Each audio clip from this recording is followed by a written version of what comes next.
Mis saludos, queridos amigos. Qué bueno que podemos comenzar una vez más con el estudio de la lección de escuela sabática que hemos estado repasando durante toda esta semana.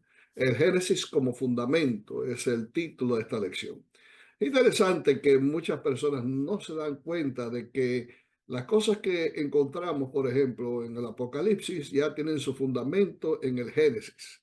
O sea, en el Génesis comienza todo. Está la creación, está el surgimiento del pecado, el mundo cae en una catástrofe, pero acá en Apocalipsis encontramos también una repercusión de lo que aparece en Génesis, una solución a los problemas que se presentaron en el Génesis. Así que no podemos deslindar en absoluto el estudio que hagamos de la Biblia si no tenemos también consecuencias que Génesis forma parte de ello. De hecho, los primeros 11 capítulos del Génesis son fundamentales para poder entender el origen de todas las cosas. No solamente cómo surgió el mundo, sino también el origen de la semana, el origen del matrimonio, el origen del sábado, inclusive, y otras tantas cosas que encontramos en estos primeros capítulos de Génesis. De hecho, cuando se lee toda la Biblia, se descubre rápidamente que Dios tiene siempre un curso general de estudio contenido en el libro de Génesis, donde introduce ideas que serán examinadas más detalladamente en el resto de la Biblia. Y parece ser que el patrón que aparece emerger del estudio general de la Biblia y de la profecía bíblica es que Dios instruye gradual y progresivamente a sus hijos, entregándole información a lo largo del tiempo, a partir de un concepto básico que es amplio numerosas veces a lo largo de los años e incluso de los siglos. Y veamos, por ejemplo, dos pasajes de la Biblia para el inicio de nuestro estudio de la lección. Y vamos a ver qué principios puedes deducir de estos textos para anclar en él tu estudio de las profecías. Por ejemplo, Isaías capítulo 40, versículos 7 y 8 nos dice: la hierba se seca y la flor se marchita, porque el viento de Jehová sopló en ella. Ciertamente como hierba es el pueblo. Sécase la hierba, marchítase la flor, mas la palabra del Dios nuestro permanece para siempre. Sí, la palabra es eterna. Nadie puede quitar ni añadir a la palabra de Dios. Ella tiene un fundamento eterno y como tal debemos verla y debemos estudiarla. Nada puede alterar lo que Dios ha dicho a través de su palabra, sin que pueda haber consecuencias por ello. Y también en Malaquías capítulo 3 y versículo 6 nos dice: porque yo Jehová no cambio. Por esto, hijos de Jacob, no habéis sido consumidos. Y todavía más, en Hebreos 13:8, el apóstol Pablo dice que Jesucristo es el mismo ayer, hoy y también por los siglos. O sea, Dios es eterno, Dios nunca cambia, Dios permanece para siempre y así igualmente su palabra. Es importante comprender entonces a través del estudio de la Biblia el amor de Dios por nosotros. Quizás esto es uno de los conceptos más distorsionados que encontramos en el mundo hoy. El diablo se ha preocupado siempre por distorsionar el concepto que debemos tener acerca de quién es Dios y cómo es Dios. La Biblia nos enseña que Dios es amor, allí en Primera de Juan, capítulo 4 versículo 8, pero Satanás trata de hacer creer a la gente que no es así, que Dios es cruel, que Dios se complace en destruir, en dañar, en hacer sufrir a la gente. En realidad no es así. La Biblia nos presenta de que Dios es todo amor por nosotros. Una declaración muy interesante en el conflicto de los siglos dice que el gran conflicto ha terminado. Ya no hay más pecado ni pecadores. Todo el universo está limpio. Una misma pulsación de armonía y júbilo late a través de la vasta creación. Del ser que todo lo creó, manan vida, luz y contentamiento por toda la extensión del espacio infinito. Desde el átomo más imperceptible hasta el mundo más grande, todas las cosas animadas e inanimadas declaran en su belleza inmaculada y en gozo perfecto que Dios es amor. Eso es una gran realidad. Dios es amor por todas sus criaturas y Él no hace excepción de personas, alma, Él ama a todos por igual. No importa cuál es el color de tu piel, ni cuál es tu tamaño, no importa si tienes dinero o no tienes dinero, no importa de dónde tú procedas, Dios te ama como si fueras la única cosa que hubiera en este mundo. Para Dios, tú eres realmente su especial tesoro. Ahora, ¿qué nos enseña la historia que encontramos en la Biblia acerca de la naturaleza del amor de Dios, refiriéndonos básicamente a la historia de Abraham, quien fue, según la Biblia lo menciona, el padre de la fe, de quien viene el pueblo judío. Abraham tuvo solamente una prueba que pudiéramos decir fue la prueba más difícil por la cual pueda pasar un hombre. Él tuvo varias pruebas en su vida, indudablemente. Con tan solo mencionar que Dios lo probó cuando dijo, sal de tu tierra y de tu parentela a la tierra que te mostraré. Y abandonar a Abraham a su familia, el lugar donde nació, donde tenía todavía proyectados sus propósitos para el futuro y demás, y venir a una tierra desconocida, y eso fue una prueba de por sí grande, pero nunca más grande que cuando Dios le dijo que su hijo Isaac, el hijo a quien él amaba, debía ser ofrecido en sacrificio. Las palabras de Dios fueron realmente terribles para Abraham. Toma ahora tu hijo, le dijo Dios, tu único Isaac, a quien amas, y vete a tierra de Moria y ofrécelo allí en holocausto sobre los montes que yo te diré. O sea, las palabras son fuertes, la descripción es realmente profunda, son marcadas estas palabras que acentúan mucho más aún lo terrible de la prueba. Único hijo, no tenía más ningún otro hijo, y era el hijo de la promesa, el hijo en el cual Abraham tenía todas sus esperanzas y del cual Dios le había dicho que en él serían llamadas todas las naciones de la tierra a recibir la bendición. En tu simiente serán benditas todas las naciones de la tierra. Y aún más le dice Dios, a quien amas. El amor de un padre por un hijo es un amor que no se puede comparar a ningún otro. Es un amor incondicional. Y tener que perder a un hijo, yo diría que es la peor tragedia que un padre puede pasar. Pero tener que sacrificarlo con tu propia mano, bueno, ya eso es de marca mayor. Así que yo no sé cuántos de ustedes pudieran estar dispuestos a asumir la responsabilidad de cumplir con un mandato tal de con su propia mano quitarle la vida a su hijo. Sin embargo, este hombre ya de 100 años o pasados 100 años estuvo dispuesto a hacer ese sacrificio por amor a Dios. Y nos dice la Biblia que allá se fue él con Isaac y sus siervos y llevaba la leña, llevaba el fuego, pero no llevaba cordero. Y cuando llegaron a la tierra de Moria, su hijo le pregunta, padre, es aquí la leña, es aquí el fuego, pero no está el cordero. ¿Qué vamos a hacer? Y este hombre le contestó sencilla y llanamente, hijo, Dios proveerá. Y cuando estaba a punto ya de descargar el cuchillo sobre el pecho de su hijo para quitarle la vida, en esos momentos se escuchó la voz del ángel que le dijo, detente, Abraham, no sacrifiques a tu hijo porque ya yo sé que tú me amas, yo sé que estás dispuesto a obedecerme, por lo tanto, no le hagas nada a tu hijo. Y en esos momentos escuchó un balido de oveja y allí trabado en las zarzas que estaban cerca del lugar, encontraron el cordero que fue el sustituto de Isaac. Esto es una parábola extraordinaria de cómo Dios a través de Abraham nos quería enseñar a nosotros y Abraham también indudablemente lo que hizo el cielo por nuestra salvación, porque Isaac nos representa a todos. Somos nosotros los culpables, somos nosotros los que debíamos morir sobre ese altar por causa de nuestros pecados, pero Dios hizo provisión. Dios proveyó el Cordero, proveyó a Cristo en favor de nuestra salvación y Él ocupó el lugar que nos pertenecía a ti y a mí. ¿No es esto realmente maravilloso? Entonces, esa pregunta que hizo Isaac, ¿dónde está el Cordero? Es la primera mención que se hace en la Biblia acerca de un cordero, ahí en Génesis 22. Quizás al principio encontramos que aunque no se menciona la palabra, no obstante la alusión, digamos, tácita o sobreentendida de un cordero en el hecho de que Dios proveyó vestiduras para Adán y Eva, pieles de animales, que indudablemente fueron las pieles de un cordero, fueron los primeros corderos que fueron victimizados en lugar del hombre por el mismo Adán. Adán tuvo que matar esos corderos para ofrecerlos en un holocausto por su pecado y el pecado de su esposa, de Eva también, y fueron vestidos con esas pieles, que también era un símbolo de la justicia de Cristo, indudablemente, para enseñarles que las hojas de higuera no eran las que daban la salvación. no era lo que el hombre podía proveer. Esa es la salvación por obras, lo que el hombre cree que es capaz de hacer. Y nuestras justicias, lamentablemente, no pueden beneficiarnos porque son un trapo de inmundicia. Así que Dios le proveyó al hombre las pieles de animales, diciéndole, no es lo que tú puedes hacer por ti, es lo que yo voy a hacer por ti, lo que finalmente va a ser el cambio y va a dar la solución a tu problema.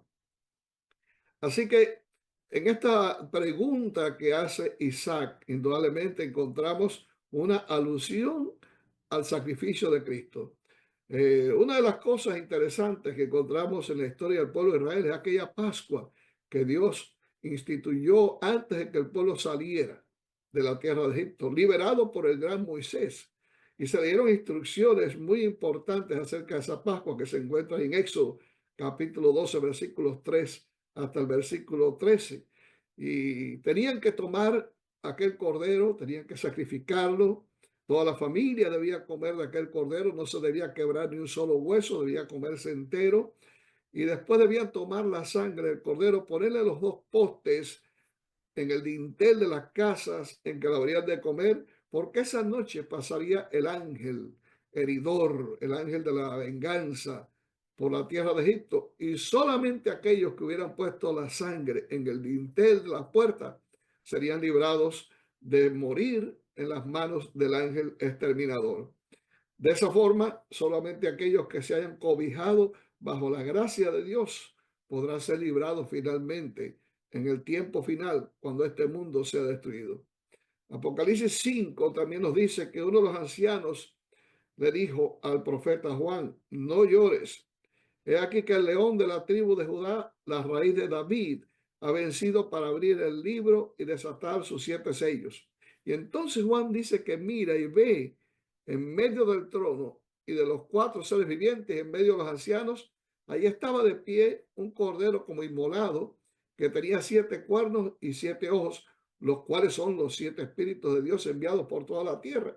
Entonces, la misma semblanza que se encuentra en Isaac como símbolo en el momento en que Isaac pregunta, ¿y dónde está el cordero? Y después Dios le provee el cordero. Ese cordero después encuentra su repercusión en el cordero que fue sacrificado en la primera Pascua. Y así sucesivamente a lo largo del tiempo, en todas las veces que eran ofrecidos los corderos en expiación por los pecados o bien personales o bien de todo el pueblo. Y más adelante en el Apocalipsis aparece nuevamente el cordero, pero ya no es un animal. No, ahora es Cristo el Cordero de Dios. Como dijo Juan el Bautista, es aquí el Cordero de Dios que quita el pecado del mundo. Él había vencido, él había sido inmolado en favor de nuestros pecados, para expiar nuestros pecados y librarnos de toda iniquidad. Esa primera mención en el Nuevo Testamento del Cordero es precisamente la mención que hace Juan. Cuando Jesús apareció allí junto al río Jordán, Juan lo señaló diciendo, he aquí el Cordero de Dios que quita el pecado del mundo. Sí, querido amigo, querido hermano, nadie puede limpiar los pecados sino solamente Jesús. No hay cosa que tú puedas hacer. No hay invento humano que se pueda crear para limpiar nuestra naturaleza pecaminosa, para purificar nuestros pecados. Eso es totalmente imposible. Aunque amontonemos lejía sobre nosotros, nuestro pecado va a permanecer. No importa cuántos esfuerzos hagamos por parecer que somos buenos, interiormente seguimos siendo malos, porque el pecado no es una actitud, no es un acto delictivo, no, el pecado es una naturaleza que poseemos. Nosotros hemos nacido en pecado y esa es nuestra naturaleza. Pero gracias a Dios, porque Jesús es quien nos limpia de todo pecado y Él es quien nos perfecciona al impartirnos su justicia para que seamos delante de Dios como si jamás hubiésemos pecado. Por lo tanto, en el Génesis encontramos todas estas cosas relacionadas. Una de las cosas que encontramos precisamente el surgimiento de la muerte, cómo la muerte entra a este mundo. Quizás es el aspecto más cruel de vivir en un mundo separado de su creador, sea la forma de la muerte que acecha en el trasfondo de cada vida, lista para atacar en cualquier momento. Ninguno de nosotros quiere morir. Todos queremos vivir eternamente. Eso está implícito en el ser humano, el deseo de vivir eternamente. Sin embargo, los que vivimos sabemos que hemos de morir. Eso es una gran realidad. ¿Cómo surge la muerte? Bueno, Romanos 5:12 nos dice que, por tanto, como el pecado entró en el mundo por un hombre y por el pecado la muerte, pues la muerte pasó a todos los hombres por cuanto todos pecaron. O sea, la paga del pecado es muerte, dice Romanos 6:23. Y todos los que hemos pecado tenemos que morir un día. Es así. Pero Cristo apareció para deshacer las obras del diablo y para librarnos del pecado y librarnos también de la muerte. En Génesis capítulo 12 nos dice que tomó pues Jehová Dios al hombre y lo puso en el huerto del Edén para que lo labrara y lo guardase. Y mandó Jehová Dios al hombre diciendo: de todo árbol del huerto podrás comer, mas el árbol de la ciencia del bien y del mal no comerás, porque el día que de él comieres ciertamente morirás. Eso era así. Dios le advirtió al hombre de que si comía del árbol, la consecuencia sería la muerte. Ahora bien, el diablo pues trató de desmentir eso y vamos a ver dentro de un momento qué fue lo que hizo Satanás. Pero veamos algunos pasajes más. En Génesis 4 se nos menciona cómo ocurrió el primer asesinato en este mundo. Y fue precisamente la familia de Adán, recién salidos del Edén. Dos hermanos, Caín y Abel. Y Abel era obediente a Dios, era devoto al Señor, cumplía con las exigencias divinas. Pero Caín no, Caín era rebelde. Y como Caín vio que su hermano era justo y que Dios lo favorecía, se llenó de envidia y finalmente un día lo mató. Se convirtió en el primer criminal y Abel se convirtió en la primera víctima, el primer mártir de la fe cristiana. Así que esto trae a colación el hecho de que el pecado engendra muerte. Y de esa manera, pues la muerte es parte de la vida diaria, es parte de nuestra economía de pecado en el cual vivimos. Pero como decía hace un momento, ¿no? Le doy gracias a Dios porque Jesús vino a este mundo para destruir a Satanás y destruir la muerte. Él es el que nos da vida eterna y gracias no solamente a su vida, no solamente a su sacrificio en la cruz, pero más aún a su resurrección, es que tenemos la garantía y la seguridad de la vida eterna y de la resurrección también de los muertos. Pablo dice, porque si los muertos no resucitan, tampoco Cristo resucitó. Y si Cristo no resucitó, vuestra fe es vana. Aún estáis en vuestros pecados. Entonces también los que durmieron en Cristo perecieron. Si en esta vida solamente esperamos en Cristo, somos los más dignos de conmiseración de todos los hombres. Pero gracias sean dadas a Dios que Cristo resucitó de los muertos. Por lo tanto, como Él tiene vida en sí mismo, Él puede resucitar también a los que murieron en Él. En Apocalipsis 1:18 dice: yo soy el que vivo y estuve muerto, mas aquí que vivo por los siglos de los siglos. Amén. Y tengo las llaves de la muerte y del Hades, o sea, del sepulcro. Cuando Cristo venga, si tú moriste en el Señor, si yo morí en el Señor mismo, con voz de arcángel, con trompeta de Dios, descenderá del cielo y los muertos en Cristo han de resucitar. De manera que a la voz potente de Jesús, todos los muertos que murieron fieles a Él serán liberados del sepulcro y serán levantados en el aire totalmente transformados, inmortales, incorruptibles para recibir al Señor y vivir con Él por toda la eternidad. ¿Qué te parece esta noticia? ¿No es grande? Y así el Señor destruirá la muerte, el pecado y al instigador de la muerte y el pecado, que es Satanás, para siempre. A menudo decimos que la muerte es parte de la vida. Bueno, no fue el plan de Dios que hubiera muerte en este mundo, pero sí creo que es parte de la vida en el sentido de que la muerte es parte de la vida en este mundo de pecado. O sea, está unida a nuestra historia, está unida a nuestra suerte y no podemos evitarla. Por eso forma parte de la vida de pecado. Pero en el reino eterno de Dios no habrá más muerte, no habrá más llanto, no habrá más dolor, no habrá más ninguna de las cosas que son secuelas del pecado, porque todo eso será exterminado para siempre. Piensa en Jesús, el justo asesinado por el injusto, como el caso de Abel. ¿Qué muerte pudo ser más injusta que la de Cristo en la cruz del Calvario? Él fue el cordero ofrecido. Él fue el que ocupó el lugar que te pertenecía a ti y me pertenecía a mí. Esa cruz que cargó Jesús no era su cruz, era la cruz de Barrabás. Y Barrabás es un representante nuestro también.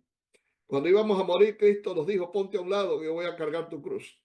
Y finalmente murió en ella, ocupando mi lugar. Por eso debemos darle gracias a Dios por el sacrificio que Jesús realizó. Y cuando tú miras eso, tú dices, bueno, entonces ¿me ama Dios, sí o no? Claro, el amor se muestra en el sacrificio. ¿Y qué mayor sacrificio que alguno dé la vida de su hijo por otra persona que es un enemigo? Por eso el centro de la Biblia es Juan 3:16. Porque de tal manera amó Dios al mundo que ha dado. Fíjate eso. El amor de Dios es tan grande que lo demuestra dando. ¿Dando a quién? Dando a su hijo. Para que todo aquel que en él cree no se pierda, sino que tenga vida eterna. ¿No es esto maravilloso? Dale gracias a Dios porque te amó tanto que no escatimó a su propio hijo y lo envió a este mundo para morir por ti y que tengas vida eterna si le aceptas como Salvador personal. Ahora veamos algo más que aparece en nuestra lección y es lo que ocurre en el Edén en comparación con lo que ocurre en Apocalipsis, dos historias, pero que encontramos elementos idénticos tanto en una como la otra.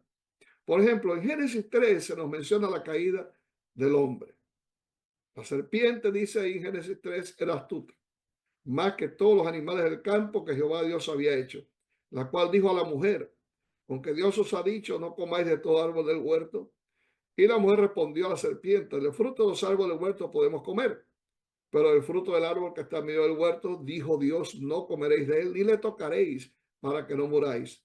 Entonces la serpiente dijo a la mujer, no moriréis, sino que sabe Dios que el día que comáis de él serán abiertos vuestros ojos y seréis como Dios sabiendo el bien y el mal.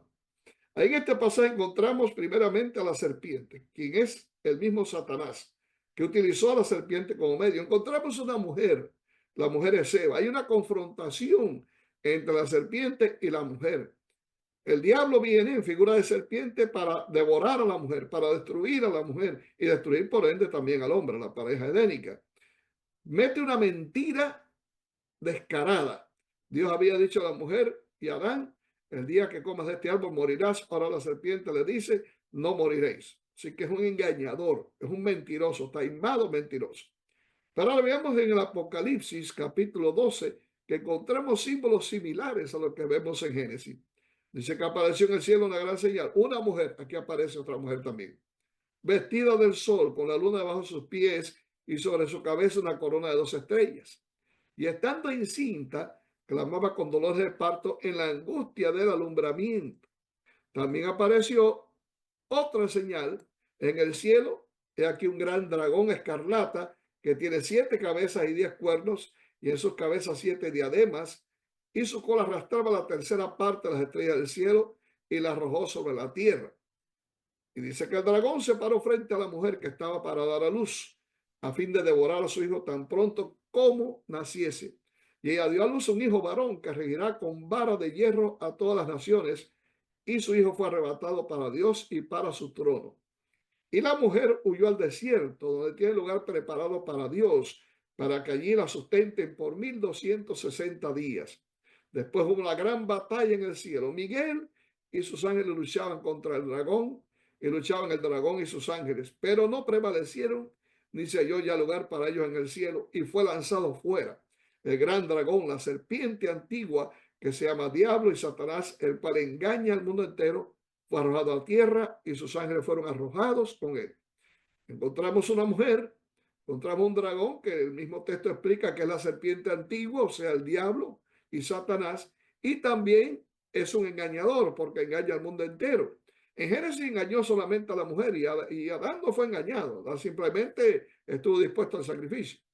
Pero en caso de Génesis, este engañador ha crecido tanto ya en su engaño que ya engaña a todo el mundo. Los elementos que encontramos en Apocalipsis 12, indudablemente, es el epílogo de esta gran batalla que comienza en el Edén. Allá comienza con Eva, pero esa batalla no solamente comenzó allí. El texto de Apocalipsis nos presenta con una batalla en el cielo, donde el mismo Cristo, que aquí aparece con el nombre de Miguel, que quiere decir el que es igual a Dios, luchaba contra el dragón.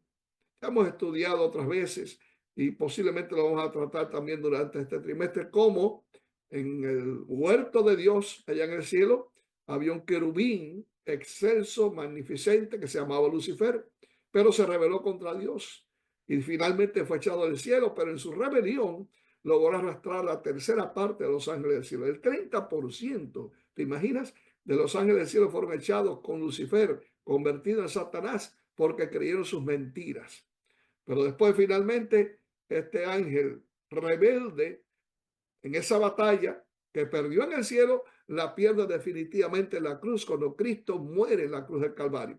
Porque ahí fue la sentencia de muerte y fue echado definitivamente entonces del cielo, de manera que ya todo vínculo de simpatía que podía existir fue quebrado. De ahí en adelante, Satanás comenzó a hacer guerra contra todos los descendientes de la mujer, los descendientes de Cristo, de su iglesia, e hizo una persecución increíble a lo largo de los siglos, 1260 años de persecución, tratando de exterminar al pueblo de Dios, pero gracias al Señor protegió a su pueblo. Así que estas historias que son parte de la profecía nos muestran que Dios ha continuado protegiendo a su pueblo y que al final el pueblo de Dios ganará la victoria cuando Jesús venga por él. Todos estos relatos bíblicos nos hacen ver que evidentemente el Dios de la profecía ha tenido a bien ilustrarnos a lo largo de los siglos en el camino profético todos los acontecimientos que debemos tener en cuenta para darnos también perfecta cuenta, valga la redundancia, de que estamos viviendo en el tiempo en que esperamos la aparición de nuestro Señor Jesucristo. Vemos también cómo lo que se desordenó allá en el Génesis se va a ordenar al final. Lo que se malogró en el Génesis finalmente se va a resolver al final acá en Apocalipsis y vamos a entrar nuevamente en la eternidad de Dios después de haber sido librados del poder de las tinieblas y de Satanás. Que Dios te bendiga, que podamos confiar más en Dios, creer más en el amor profundo que Dios tiene por nosotros, porque Dios nos ama y Dios desea salvarnos a toda costa. Si te pierdes es porque tú lo decides, pero Dios ha dado todo lo que tiene que dar para que tú y yo alcancemos la salvación y nuestra salvación en Cristo, tenlo por seguro, está asegurado. Dios te bendiga, es mi deseo y oración. Nos vemos la próxima.